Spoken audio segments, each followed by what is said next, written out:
Interesting असंच हे session आहे. राजकारणामध्ये सध्या संख्या आणि बळ या दोन गोष्टींवर विशेष लक्ष दिलं जात आहे आणि हा आकड्यांचा खेळ सत्ता मिळवण्यासाठी आणि सत्ता गमावण्यासाठी सुद्धा कामाला येते असं म्हटलं जात आहे. तर आपण आपल्या आता पुढच्या सेशनकडे वळतो आहोत. मुंबई तक बैठक को powered by MMRDA, MSRDC, associate sponsors Maharashtra pollution control board, बेकविन आणि उद्योग यश.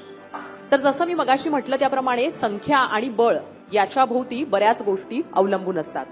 अनेकदा तुमच्या कुठल्या तारखेचा जन्म आहे याच्यावरनं तुमची प्रगती किती होणार याचा अंदाज घेतला जातो, बांधला जातो. आपल्यापैकी अनेकांना क्युरिओसिटी असते, या नंबरच्या खुर्चीवर बसलं तर माझं काय होईल आणि त्या नंबरची सीट मिळाली तर मग मी परीक्षेत किती गुण मिळवेन. अगदी अशीच इंटरेस्टिंग चर्चा आता इथं होणार आहेत आणि ती चर्चा करण्यासाठी आपल्यासोबत आहेत डॉक्टर नवनीत मानधनी. त्यांची अगदी थोडक्यात ओळख करून देते. आपण सगळ्यांनी त्यांचे रील्स मुंबई तकवर पाहिले असतील, त्यांचा इंटरव्ह्यूही पाहिला असेल. ते 20 वर्षांहून अधिक काळ कॉमर्सच्या हजारो विद्यार्थ्यांना मार्गदर्शन करत आलेले आहेत. अँबिशियस कॉमर्स क्लासेसचे ते स्वतः संस्थापक संचालक सुद्धा आहेत. हस्ताक्षर, अंकशास्त्र, रमलविद्या तज्ज्ञ म्हणून त्यांची ओळख जगाला आहे. क्रिकेट सामने, निवडणुका कोण जिंकणार, कोण किती मतांनी पडणार, कोण किती मतांनी हरणार आणि जिंकणार याच्याबद्दलचे त्यांनी वर्तवलेले अंदाज खरे ठरलेत आणि त्याचा अनुभव घेणारेही अनेक जण आहेत. एकदा किंवा एखादा अंदाज बरोबर येऊ शकतो, पण सतत जर का अंदाज किंवा वर्तवलेले अंदाज बरोबर यायला लागले तर मग काय, अशी सरांची ओळख दिली जाते.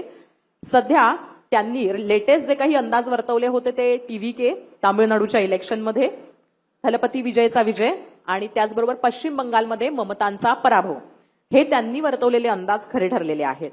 तर या लेटेस्ट उदाहरणांसहच याच शास्त्राचा थोडासा काय आपण म्हणूयात माहिती घेऊयात आणि अंकांची गंमत समजून घेऊयात डॉक्टर नवनीत मानधनी यांच्याकडनं. मी सरांना व्यासपीठावर येण्याची विनंती करते. महत्वाचं आहे ते म्हणजे की या शास्त्राचा आधार घ्या पण आहारी जाऊ नका असं ते स्वतःच सांगतात आणि त्यामुळे आपण अनुजाकडनं समजून घ्यायचंय की डॉक्टर नवनीत मानधनी हे अंकगणित आणि अंकशास्त्र आणि रमलविद्या याच्यातनं काय पुढे सांगू शकतील. तर माझी सहकारी अनुजा आता त्यांच्याशी संवाद साधणार आहे आणि नक्कीच इंटरेस्टिंग असंच हे सेशन असणार आहे. धन्यवाद हर्षदा. तर तसं बघायला गेलं तर इथे सगळेच आपण सुशिक्षित आहोत आणि खूप जणांचं असं मत असतं की आपण आता एवढे शिकलोय, सवरलोय, तर या सगळ्या गोष्टींमध्ये कुठे पडायचं. तर या सगळ्या लोकांना तुम्ही कसं हे समजवून और पटवून देणार आहात की हा श्रद्धा अंधश्रद्धेचा भाग नाहीये, तर ह्याच्यामध्ये खरोखर काहीतरी तर्क आहे. मी स्वतः एज्युकेटेड आहे, डॉक्टरेट केलेलं आहे. माझ्या आयुष्यात काही प्रसंग घडलेत आणि त्यानंतर मी या क्षेत्राकडे वळालो आणि त्यानंतर जवळजवळ 14 ज्योतिषच्या विद्या शिकल्यात. मग तर्क बांधत गेलो, सगळे बरोबर आलेत. पण माझा हा नेहमी आग्रह असतो, कष्टाला पर्याय नसतो, परंतु त्यावेळेस त्याला जर डायरेक्शन दाखवणारा मिळाला तर तुम्हाला 10x इफेक्ट मिळतात. म्हणजे कोणत्याही ज्योतिषशास्त्राच्या आहारी जाऊ नका हे मी सुरुवातीलाच सांगतोय.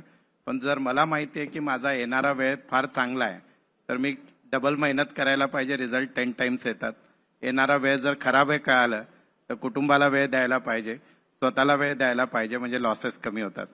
आता राहिली गोष्ट माझ्या या शास्त्राच्या श्रद्धा आणि अंधश्रद्धाबद्दल, तुम्हाला एक फार सिंपल एक उदाहरण देतो मी. आणि तुम्ही सगळे मॅक्सिमम पत्रकार आहात किंवा सगळेजण सोशल मीडियावर जातात. मी 5 नावं अशी सांगेल आणि त्यांच्याबद्दल काय कॉमन आहे तुम्ही बघा.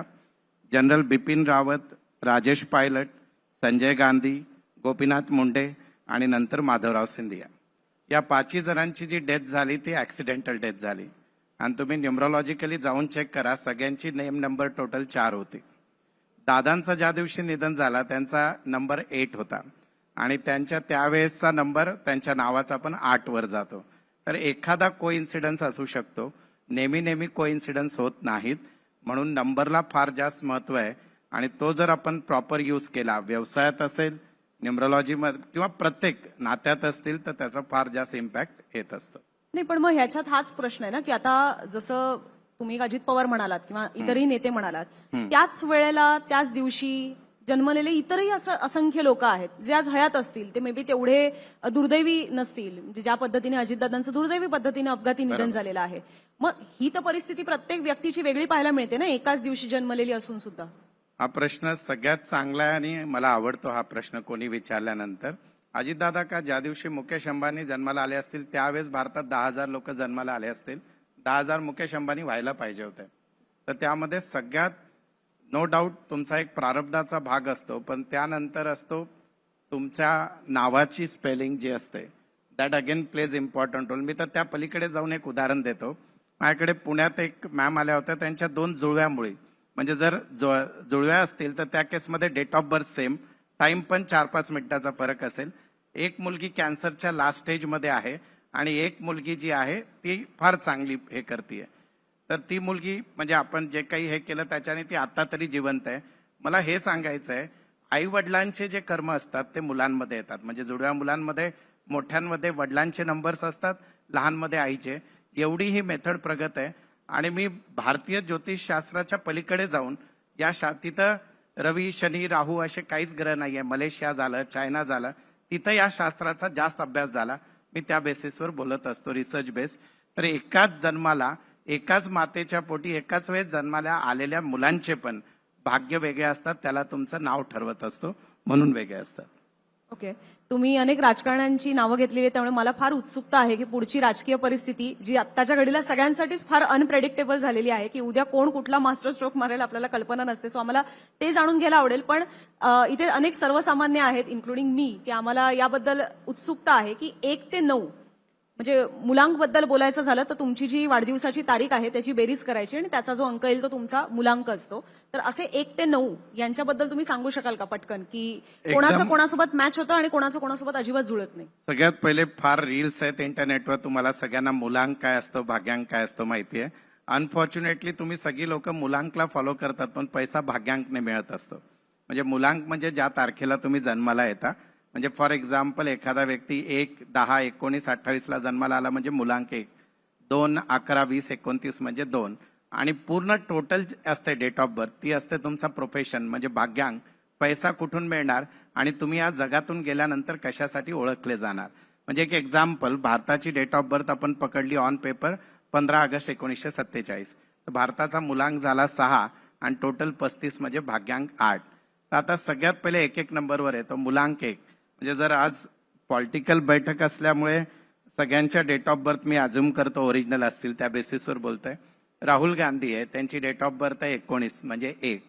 आता 1 नंबरचा जो व्यक्ती असतो त्याला चांगल्या गोष्टी काय आहेत, they are very proactive, leadership quality फार चांगली असते, फार अँबिशियस असतात. ॲट द सेम टाइम त्यांचा इगो हर्ट करायचा नाही. 1 वाल्याचा इगो हर्ट केला मग तो तुम्हाला जुमानणार नाही.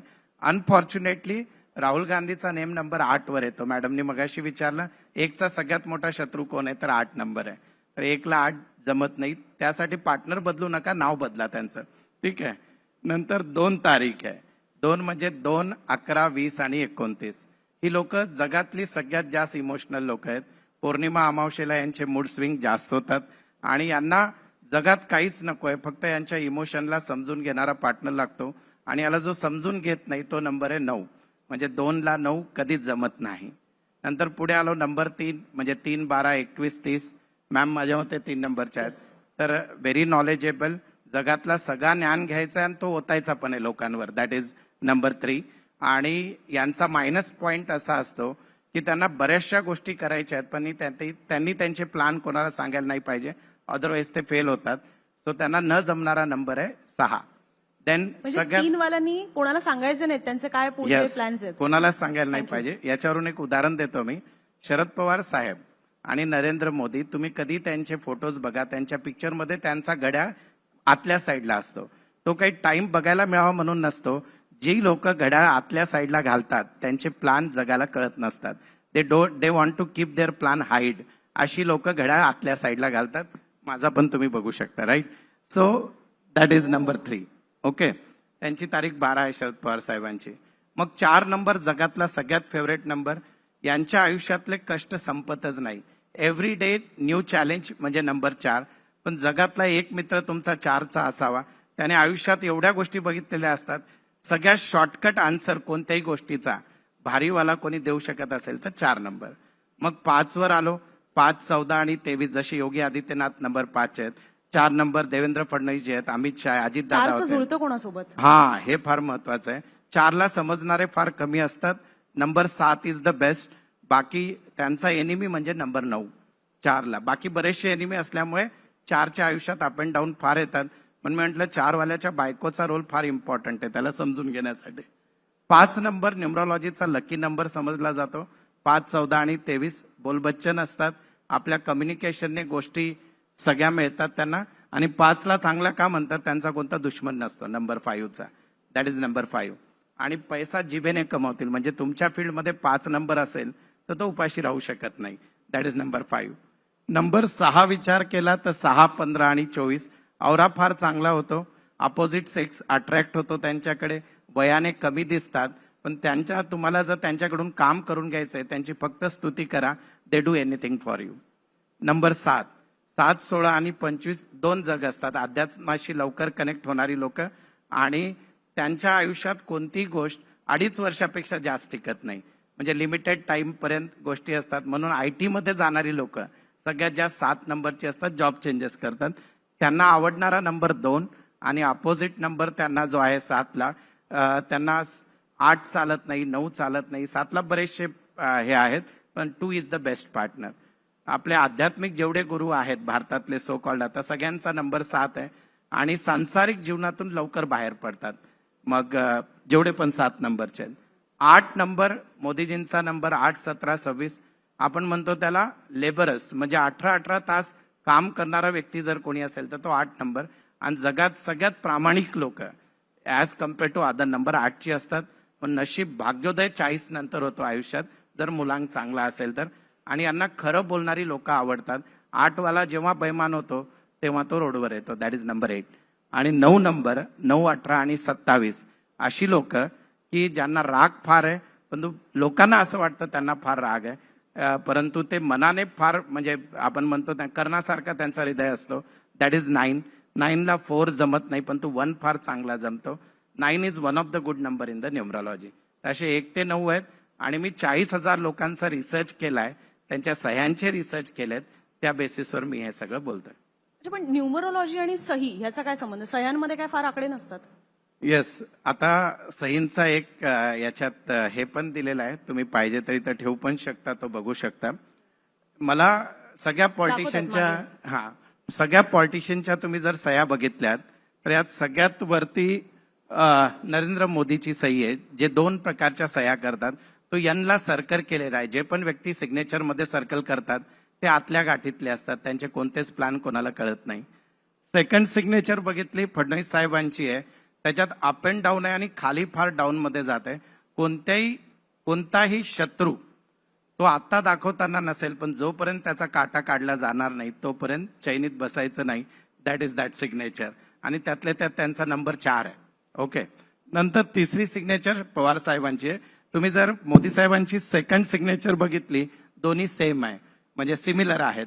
तर जी लोक सिग्नेचरवर लाईन देत नाही, स्काय इज द लिमिट, म्हणजे माणूस जोपर्यंत या पृथ्वीवर आहे तोपर्यंत अँबिशियस असतो, मला काही ना काही करायचंय. पवार साहेबांच्या सहीमध्ये 2 आकडे पण दिसत असतील तुम्हाला. नंबर 2 आहे. नंबर 2 असतो emotional connect with the people. मराठीतला 5 दिसतोय तुम्हाला. कम्युनिकेशन आणि कनेक्ट, त्यांच्याशी एकदा कोणी भेटला नेहमीपर्यंत स्मरणात राहतो. आणि मोदी साहेबांच्या बाबतीत पण बघितलात तर ते साईच्या वरती लाईन नाहीये, म्हणजे ते 75 वर्षाची जी लिमिट आहे ती कुठपर्यंत राहील माहित नाही. आणि नेक्स्ट खाली आलं राज ठाकरे साहेबांची सिग्नेचर. तर त्यांच्या सिग्नेचरमध्ये इव्हन त्यांच्या पक्षाच्या सिम्बलमध्ये अनसर्टेनिटी फार जास्त आहे. पहिला अल्फाबेट फार खाली गेलेला आहे, राजचा र. तर नो डाऊट इमोशनली ते अपील होतात पब्लिकला आणि आपल्या सगळ्यांना माहिती आहे इलेक्शनमध्ये रिझल्ट येत नाही. So this is all about the signature. Session फार लहान आहे पण थोडक्यात सांगितलं असं आहे. पण तुम्ही आता फडणवीसांचं नाव घेतलंय म्हणून, आणि ते आता महाराष्ट्राचे मुख्यमंत्री आहेत. फार तरुण वयामध्ये म्हणजे शरद पवारांनंतर तरुण वयात झालेले महाराष्ट्राचे मुख्यमंत्री आहेत. तर आत्ताच्या घडीला तुम्हाला तुमच्या अंकशास्त्रानुसार जे आत्ताचे तरुण आपले नेते आहेत त्यांच्यापैकी असं कोणी वाटतं की जे उद्या जाऊन महाराष्ट्राचे मुख्यमंत्री होतील किंवा त्यांची राजकीय कारकीर्द फार यशस्वी होईल त्यांच्या अंकशास्त्रानुसार? तुम्हाला एक कोइन्सिडन्स सांगतो. महाराष्ट्राची स्थापना दिवसाची जी तारीख आहे 1 मे 1960, त्याचा मुलांक भाग्यांक 1 आणि 4 येतो. आणि 1 आणि 4चे जास्तीत जास्त मुख्यमंत्री झालेले आहेत. देवेंद्र फडणवीस मुलांक 4 भाग्यांक 1, नंतर सुशील कुमार शिंदे मुलांक 4 भाग्यांक 1, नारायण राणे मुलांक 1 भाग्यांक 4, एकनाथ शिंदे मुलांक 9 भाग्यांक 4. मी याचा रेफरन्स का देतोय? आता यापुढची जी यंग ब्रिगेड आहे, मला अशा ऍस्पायरिंग लीडर जे आता तुम्हाला पण वाटत असतील, श्रीकांत शिंदे एक आहेत, आदित्य ठाकरे एक आहेत आणि नंतर आहेत रोहित पवार, जे आता मी चर्चा पण करत होतो. यांच्यापैकी मी आज या मंचावरून सांगतोय तुम्हाला, मे बी ही रील 10 वर्षानंतर व्हायरल होईल. सगळ्यात प्रॉमिसिंग मुख्यमंत्री पुढे महाराष्ट्रात तुम्हाला दिसू शकतात ते श्रीकांत शिंदे राहते. That can be possible. आणि तुम्ही नक्की बघाल, म्हणजे आज मी भाकीत झाल्यानंतर करण्यापेक्षा अगोदर करायला पाहिजे. He will be more promising leader. That is based on the numbers. महाराष्ट्रात ऑलरेडी एक पिता पुत्र अशी मुख्यमंत्र्यांची जोडी आहे, शंकरराव चव्हाण आणि अशोक चव्हाण. ही सेम गोष्ट शिंदेबाबत रिपीट होऊ शकते. रिपीट होऊ शकते 100%. आणि जस्ट मी तुम्हाला सांगतो की ज्यावेळेस बहुमत यांचं एकत्र एकनाथ शिंदे ते आमदार वगैरे सगळं झालं होतं, त्यावेळेस सगळे म्हणत होते की फडणवीस जे आता मुख्यमंत्री होतील, त्याच्या सकाळी माझी एक रील आहे की Eknath Shinde will be the next CM of the Maharashtra. आणि तो त्यावेळेस झालेला. आणि ज्यावेळेस युती असताना सगळ्यांना वाटत होतं, म्हणजे एकत्र लढले होते, आणि मी त्यावेळेस प्रेडिक्ट केलं होतं की नेक्स्ट मुख्यमंत्री ठाकरे परिवारमधून होतोय. माझा अंदाज आदित्य ठाकरे होता, झाले उद्धव ठाकरे.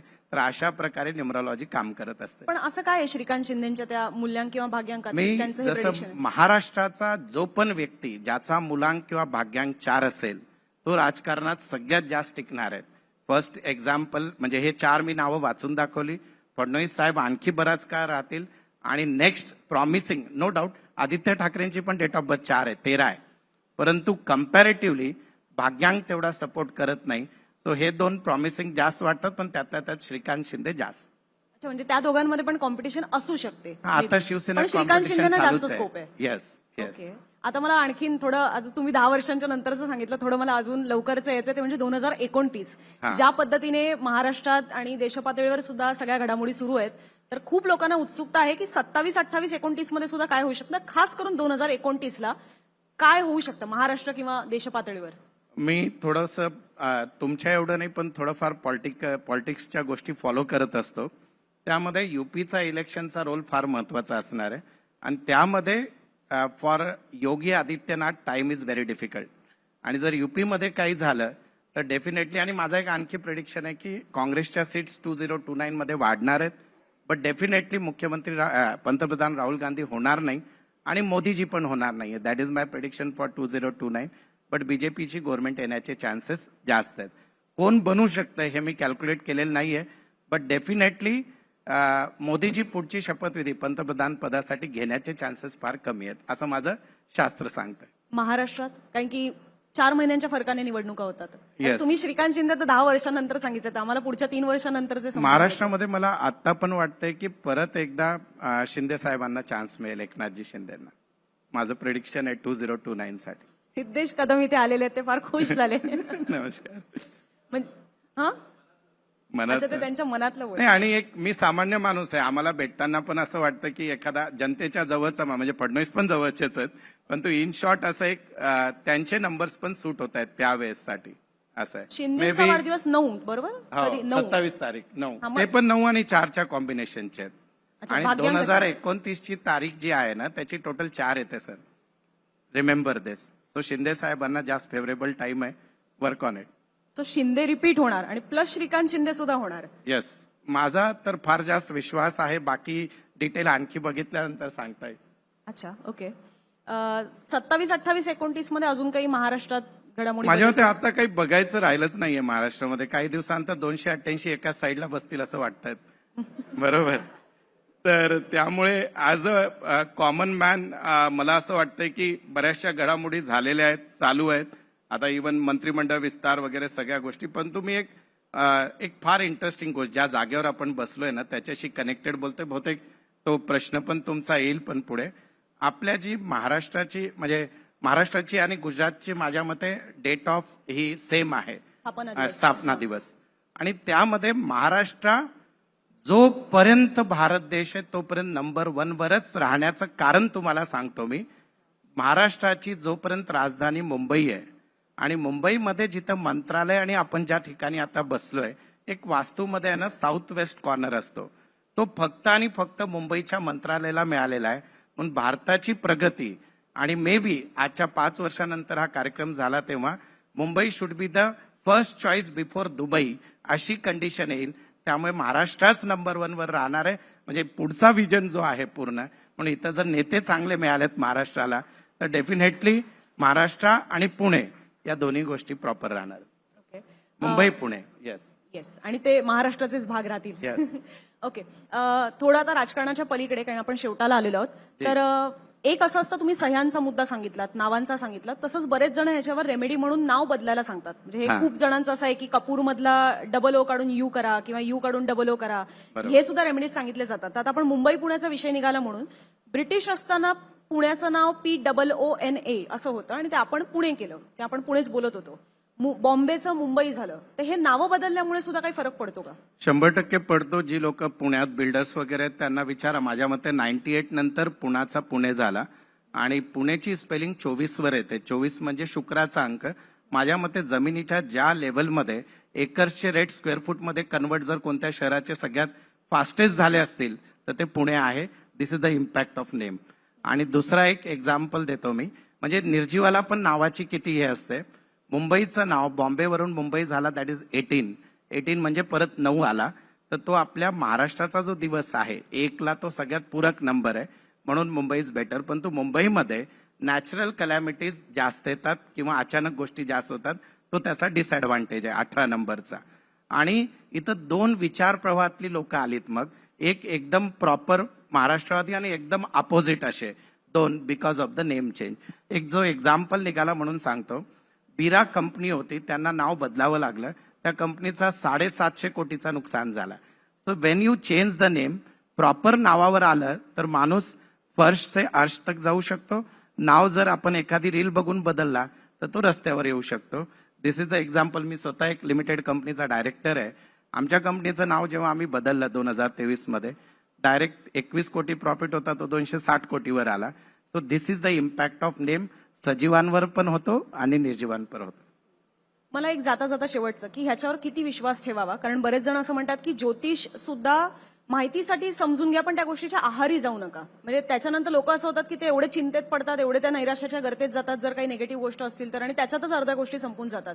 न्यूमरोलॉजीच्या बाबतीत सुद्धा हे कसं आहे, आणि जर काही निगेटिव्ह घडणार असेल तर त्याच्यावर कशा कशा पद्धतीच्या रेमेडीज असतात? मी साधारणपणे माझ्या आयुष्यात 5 आत्महत्या वाचवलेल्या आहेत आणि 700 तलाक वाचवलेले आहेत बेस ऑन न्यूमरोलॉजी. आणि मी जेव्हा पण कोणती गोष्ट बोलतो, जर मी सांगेल की या व्यक्तीला हार्ट अटॅक येणार आहे, तर माझ्याकडे 1200 केस स्टडीज आहेत त्याच्या. मी जर म्हणत असेल की याला हा रोग, म्हणजे मी बेस शिवाय बोलत नाही. तर आता राहिली गोष्ट तुमच्या प्रश्नाची, मी सुरुवातीलाच सांगितलं याच्या आहारी जाऊ नका, पण तू गाईडलाईन, म्हणजे फॉर एक्झाम्पल एखादा एक्स व्यक्ती इथं बसलेला आहे, म्हणजे मी तर लाईव्ह उदाहरण सांगतो. मी त्यांना म्हटलं की पुढच्या 7 दिवसात जस्ट टेक केअर की गाडी चालू नका तुम्ही. जिद होती आणि ठोकली गाडी आणि पाय तुटला त्याचा. म्हणजे सांगण्याचं तात्पर्य असं आहे की याच्या आहारी जाऊ नका. आता न्यूमरोलॉजीमध्ये राजयोग म्हणतात, 4, 5, 6 नंबर असेल तर, तो ऑटो रिक्षा चालवतोय. आता कुठला राजयोग आला त्याच्यात, तर त्या केसमध्ये आपल्याला बघायचंय की आपल्या लिमिटेशन मधला राजयोग होऊ शकतो का, 1 ऑटोचे 5 ऑटो रिक्षा होऊ शकतात का, दॅट इज द कन्सर्न. आणि आपण अनफॉर्च्युनेटली डायरेक्ट अंबानी बनण्याचं जर स्वप्न बघत असेल, दॅट इज रॉंग. म्हणून योग्य व्यक्तीशी सल्ला घ्या, डेफिनेटली गोष्टी बदलतात. आणि मी सगळ्यात जास्त काम सहीवर करतो आणि जगात 40,000 सह्यांचा अभ्यास केल्यानंतर मी या गोष्टी सांगतोय, ज्याला प्रूफ आहे आणि त्या पूर्ण होतात. मला एकनाथ शिंदे आणि उद्धव ठाकरेंची सही नाही मिळाली, बाकी सगळ्या आपल्या महाराष्ट्रातल्या राजकारण्यांची दाखवली तुम्ही माझ्याकडे जेवढा वेळ तुम्ही दिला त्यात एवढ्याच सापडल्यात मला. तरी जर तुमचं रिडिंग असेल तर ते सांगून टाका, भले सही नसेल दिसली. माझ्या मते उद्धव ठाकरे साहेबांनी राजकारण न करता पक्ष सांभाळावा असं माझं प्रामाणिक मत आहे. ते फार मवाळ आहेत सिग्नेचरमध्ये. मी आता आदित्य ठाकरे साहेब भेटले होते, म्हटलं तुमची सही दाखवा. ते म्हटले माझी सही नेहमी बदलत असते. मग ज्याची सही नेहमी बदलते त्याचे ओपिनियन बदलतात, तुमच्यापैकी पण बदलत असेल तर. त्यामुळे सही फार, एकनाथ शिंदे साहेबांची सही फार चांगली आहे. त्यांच्या सहीमध्ये असे हे येतात, सर्कल्स येतात. तर जेव्हा अशा सर्कल्स येतात, लोकांना बांधून ठेवणारा व्यक्ती, दॅट इज द मिनिंग. तर तशी सही एकनाथ शिंदे साहेबांची. आणि मी व्यापारी माणूस आहे, मी कोणासाठी बायस अनबायस नाहीये. जे मला दिसतं ते मी बोलतोय. खरं तर हे सेशन इतकं इंटरेस्टिंग आहे की ह्याच्यावर आय एम शुअर प्रत्येकाच्या मनात खूप प्रश्न असणार आहेत, पण वेळेची मर्यादा आहे. पण त्यातल्या त्यात सुद्धा तुम्ही अगदी क्रिस्प आणि माहिती जी सांगितली ती आम्हाला सगळ्यांना ऐकायला फार आवडलेली आहे. सरांचा ऑलरेडी एक आम्ही पॉडकास्ट सुद्धा केलेला आहे, जो तुम्ही मुंबई तकच्या युट्यूब चॅनलवर जाऊन पाहू शकता. पण तुर्तास एकच मिनिट घेतो मॅम, आहे बघा. सही सोबत जसं आपली सही असते तसा बिझनेसचा लोगो असतो आणि पॉलिटिकल पार्टीची सिम्बल असतात. महाराष्ट्रात त्याच्यात फार भांडणं चालू आहेत. मी तुम्हाला 3 असे सिम्बल सांगतो पॉलिटिकल पार्टीचे. त्यांचं मरण भारताची राज्यघटना भारत देश जेव्हापर्यंत तोपर्यंत होणार नाही. पहिली पार्टी ती म्हणजे काँग्रेस. काँग्रेसचा जो असा हात आहे त्याचा बेस फार स्ट्रॉंग आहे, पण काँग्रेस कधीच भारतातून संपू शकत नाही. त्यांचा सिम्बल फार चांगला आहे, पण तो हाताच्या पंजामध्ये एकच बोट मोठा असतो, तर तिथे एकच व्यक्ती सगळं चालवलं तर तो पक्ष संपू शकतो. दिस इज द लॉजिक. दुसरा कमळ. कमळाच्या बाबतीत त्याचा बेस फार स्ट्रॉंग आहे. जेवढी लोक भाजपमध्ये मोठी होतात ते खालून वरती आलेली असतात. दिस इज द लॉजिक ऑफ कमळ. आणि तिसरा सगळ्यात बेस्ट सिम्बॉल या दोघांपेक्षा जर कोणता असेल तर तो आहे धनुष्यबाण, जो आता इकडे तिकडे फिरतोय. तर त्या केसमध्ये धनुष्यबाण हा सगळ्यात स्टेबल आहे, म्हणजे त्याच्याशी मानसिक जास्त लोक जोडतात. बाकी तुतारी असेल, मशाल असेल, इंजिनचं तोंड कधी इकडं होतं तर कधी तिकडं होतं. That is not at all good. हे तिन्ही सिम्बॉल अनसर्टेन आहे राज ठाकरेंनी चिन्हच बदलावं माझ्या मते तरी, जर ऐकत असतील तर. Yes, thank you ma'am, thank you. हा मुद्दा मला आपण सांगायचा. निवडणुकांच्या वेळेला परत असं एक सेशन केलं पाहिजे. येस, पण खूप खूप धन्यवाद सर, तुम्ही आज आलात, वेळ दिलात आणि ही सगळी माहिती आमच्या प्रेक्षकांपर्यंत पोहोचवली. त्यासाठी मी सरांचे धन्यवाद मानण्यासाठी हर्षदाला विनंती करते. थँक्यू. जाता जाता ओम नमो भगवते वासुदेवाय. तुमच्या मनात बसलेल्या परमेश्वराला माझा शतशत प्रणाम. नमस्कार. धन्यवाद सर. तर खूपच इंटरेस्टिंग सेशन होतं की तिथनं इथे यायलाही मला वेळ लागलेला आहे. पण पेक्विन सुपर मिलेट कुकीजकडनं या बैठकीमध्ये आपण सहभागी झालात मुंबई तक बैठकमध्ये, तर त्यासाठीच आधी स्वागत करणार बुके घेऊन. आणि मी अनुजालाच विनंती करेन की तूच मानधनी सरांशी इतका छान गप्पा मारल्यास तर बुके